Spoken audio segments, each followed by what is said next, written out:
Welcome back to We're Right Here. I'm Karen Richards with CNB Bank, and today I have the pleasure of talking with Jake Menard. Jake, thanks for your time today. Yep. Karen, thanks for having me. Jake's a mortgage banker at CNB Bank, focusing mainly in the Washington County, Maryland market, but really covers all of our regions as needed. Heavily involved in the Washington County community, football coach, involved in your church, community leader, and now mortgage banker at CNB. So you're wearing lots of hats these days. I do wear lots of hats, but it's a lot of fun. It's a lot of fun. So you have been at CNB. Are we looking at a little over 2 years? That sound right? A little over 2 years, still on the payroll. So give me the rundown. How's it been going so far? It's been great. You know, it's a really special team and a great environment, and just constantly learning every single day and interacting with different members of this community. But just super grateful for the mortgage department that we have here at CNB Bank, and yeah, the guy in charge of it's a pretty cool guy too. He's pretty special too, right? I will say we have one of the best mortgage teams around. Yep. So your experience before mortgage banking was mostly coaching, right? Football coaching specifically. Yep. So how many years doing that? So this last season wrapped up my 11th year coaching at Shepherd University. Go Rams. But before that, I would say I started playing football in 7th grade. Immediately after graduating from Clear Spring High School, started coaching at St. James School in Hagerstown, became a student coach at Shepherd University my first time during my undergrad, and coached, VMI, Hiram College, back to VMI or Sinus College, and then had the opportunity to come here to CNB Bank. So just a crazy journey and crazy path, but no one's path is straightforward. So isn't that the truth? Right.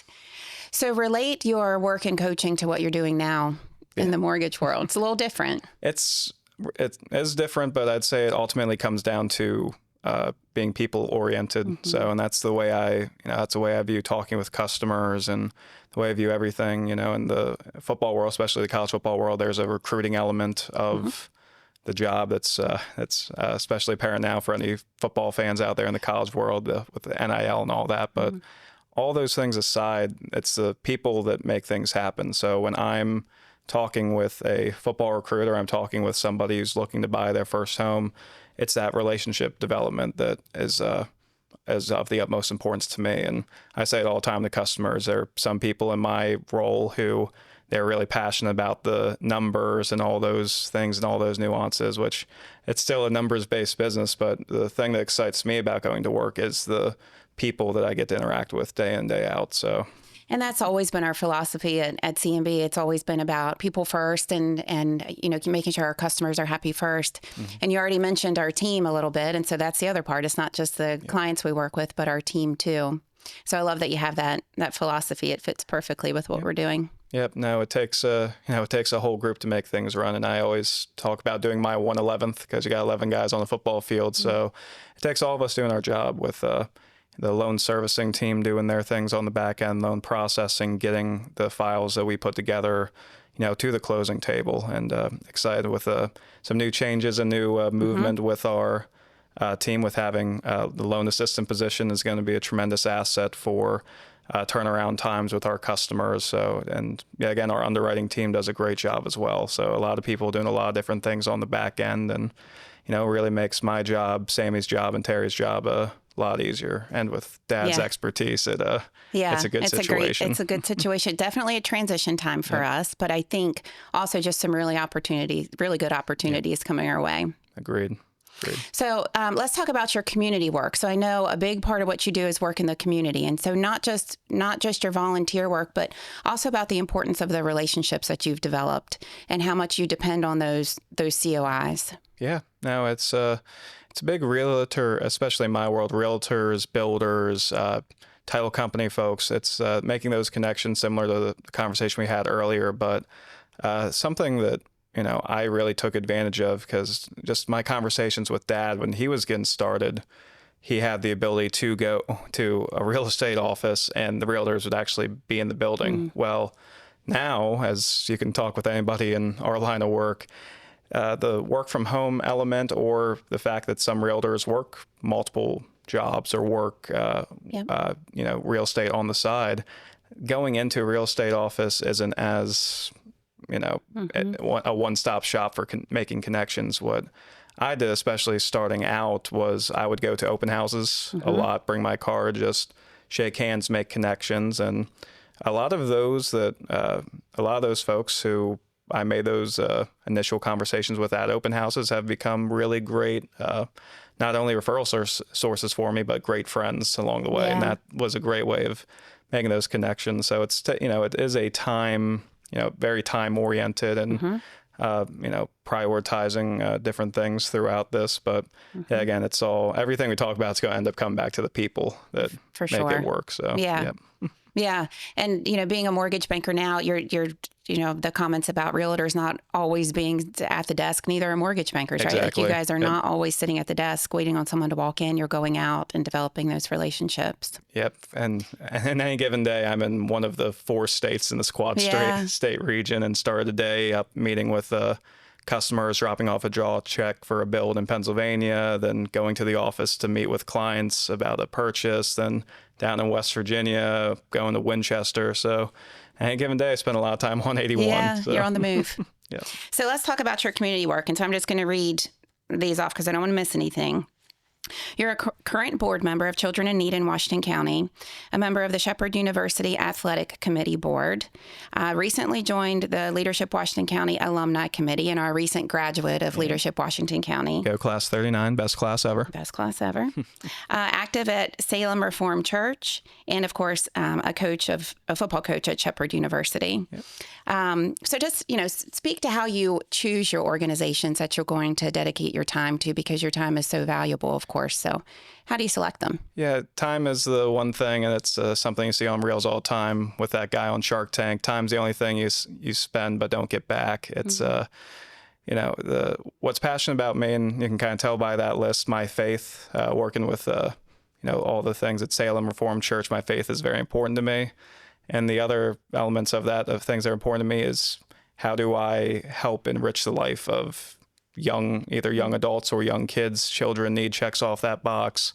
Coaching football at Shepherd and being a part of basically the booster club there with the SUAC is a way of giving back to the young adults and helping them develop that next generation of leaders. And same with Leadership Washington County, because development and growth doesn't just stop at, when you graduate college, you're not automatically just ready for the world. So even though we think we are, right? especially when I was right out of college, I thought I had everything figured out, but no. So it's important. Just the things I like to involve myself with are things not only that help other folks develop and help other people develop, but also intrinsically help me grow as a person as well. So that's really where I decide when I'm picking and choosing, weighing options of organizations or different things to, involve, takes away free time from my schedule. That's my newlywed schedule, But it's important that you select organizations that you're passionate about.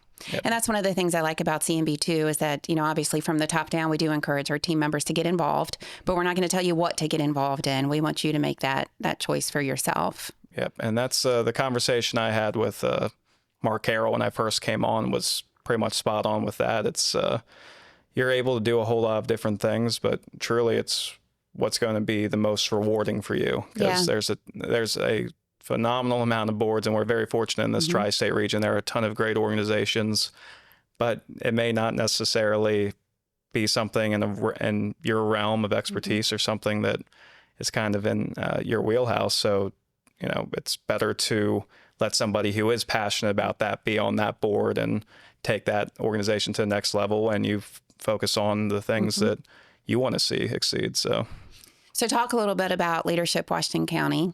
What was your experience like over the past year? And we talked about this off air, Karen, but I mean, just what a amazing time to be around great individuals in this community. I only knew a few folks going into the program from my class, and leaving the class left with people I could, I consider family. Just set up lunch with one of my classmates on this Monday coming up. But just a great time to be out in the community, to learn different things about different organizations, different segments of whether it's the arts, whether it's the health things going on in Washington County. There's so many things happening that are such amazing positives in this area that I wish more people we're aware of and highlighted, but that's a big reason for leadership Washington County, that, we can be the sounding board for some of those things. Yeah, But help bring some awareness. Yep. And the connections that you make have got to be one of the best parts of the program. Yep. And as you know, Tara Sargent was our last guest on the podcast. So I feel like every time I do one of these interviews, I learn so many things about each guest. But I didn't realize your mom's involvement with Leadership Washington County. Of course, Tara was sharing that story. So it's cool that you have that tied to it as well. And Karen, I'm extremely blessed to, obviously, in this world, the CNB Bank world, everyone knows Jake Menard and the banking side of things, but my mom's done so many amazing things in this Washington County region, and has been very impactful for a lot of the nonprofits, and especially now her work with the Community Free Clinic. So just really grateful I've grew up with two parents who understood the importance of giving back to the community. Yeah, most definitely. Yeah. So you mentioned being a newlywed. So how many months in are you? We are going on our 7th month. Okay. So, it hasn't kicked me out of the house yet. So Not quite yet? Yeah, we just got done celebrating the that halfway point of the first year up in South Jersey. So, but things have been phenomenal. I'm extremely blessed to have Anna down here, and was able to steal her away from her South Jersey living. So she'll have to get some of the driving figured out. She still has that South Jersey Turnpike driving that scares me at times. But, I bet. Well, congratulations on 7 months. Yeah. So thinking about mortgage specifics at CNB. So if someone was looking to buy their first home, build their first home, why should they choose us? Yep. So I would say just the relationship building aspect of it is such a huge part, but with the adjustments and things that we've done on the back end in terms of having a West Virginia and Maryland loan assistant, we're just going to have a lot more streamlined and efficient processing going forward, which we already had a really good one to start, but it's just going to help streamline this process. So in terms of from when we have initial conversations to doing a pre-qualification, getting, securing a house, and then all the back end stuff afterwards, we're going to see a lot, quicker turnaround times with some of these things. And it's just such a, really awesome that our senior leadership went ahead and, approved some of these changes going forward. Because I just think that from a realtor standpoint, title company standpoint, builder standpoint, and just even from a customer perspective, our process, which has already been really good because we are people-oriented folks and communicative, we're just going to see some real benefits of this going forward. So it's going to make us even stronger. Exactly right. So underwriting still local, decisions still local. Yep. All of that's going to stay the same. Two in-house underwriters who handle our loans. It's better than I'm working on a file and I have to call somebody in a completely different state. And, and with those folks, because I've talked with some of the realtors who their clients went with especially a different, competitor, especially maybe a larger financial institution. And they're talking about struggles they've had with different things. And it's like, that's what happens when people get in a certain queue. They're not going to just jump. So, you lose a little bit of control. Exactly. That way. I had a question for you and it left my mind. So we'll move on.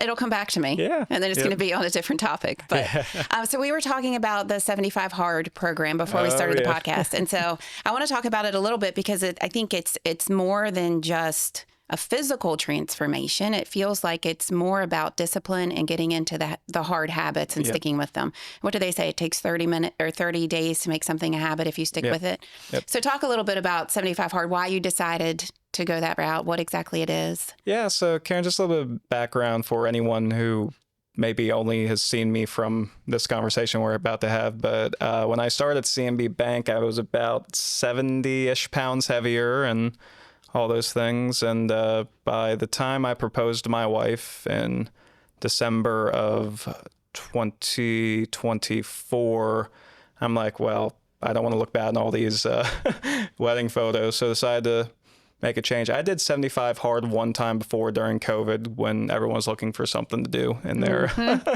in their weird world. But I did that and lost about 25, 30 pounds back then in 2020. Gained it all back. But When I made the kind of choice to do 75 hard, at that point, I already lost a bunch of weight leading up to the wedding. And so it wasn't just the whole mindset of, because when I did it back the first time, it was just completely, okay, I want to just do this to lose weight and look good in photos. Well, I did that already leading up to the wedding. And then so a couple months after, I'm like, you know what, let's do the 75 hard thing again. But the difference was I actually made a Facebook group, had a bunch of other folks who came in and participated with that.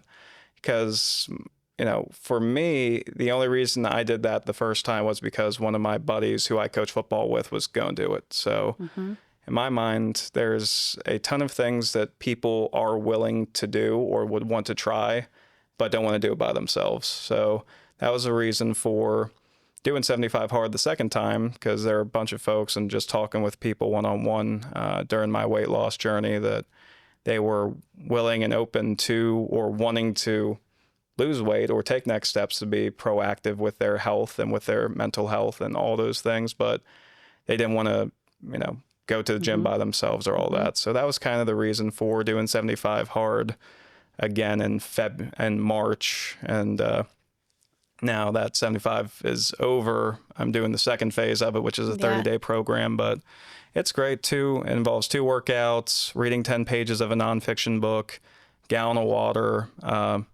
And then as on the second phase, there's some different elements that we were talking about, but it really is a good program and has been great all around for not only my physical health, obviously, but the mental health element as well. And the reading all those books, gained a lot of insight on some different topics. And I went from reading probably 1 book and before I got into banking to like this year alone, I've already read about 30, 35 books. Is that right? Yeah. So I set myself a goal last year. I was going to read more, and I did okay with it in 2025. I have not done great with it this year, but there's still time. Yeah, there's still time. Never too early to pick up a good habit. So there's still time. So what other hobbies do you have? Well, in all the free time that we talked about me having earlier, I like to play golf poorly, you know, Me too. with a couple buddies and all that. But I really enjoy being out in nature.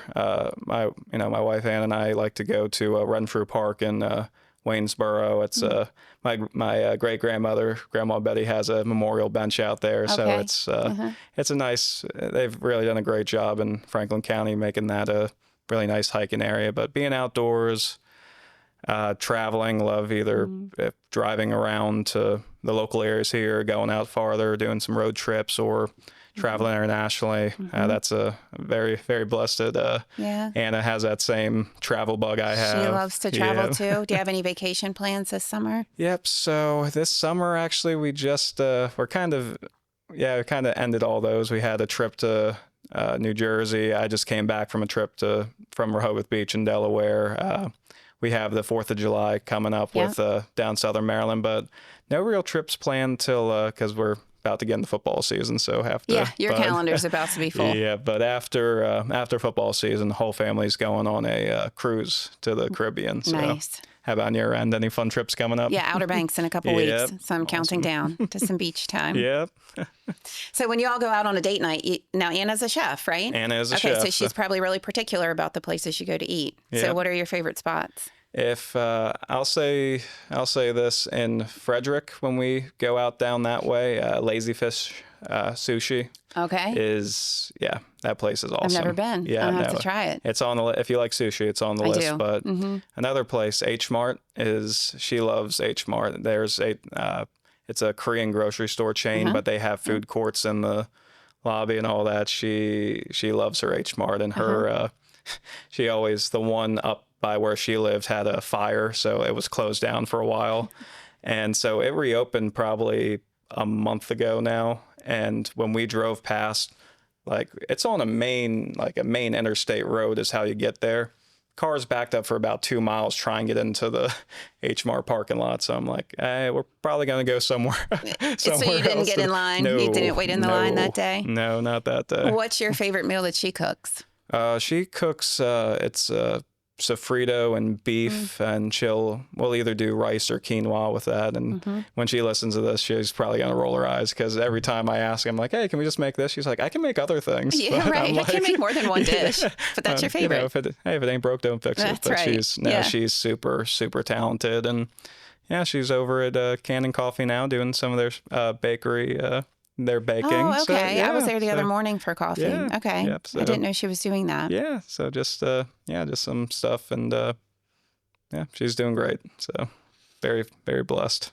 So before we wrap up, give us what's the biggest lesson you have learned over the last 2 years of working in mortgage banking?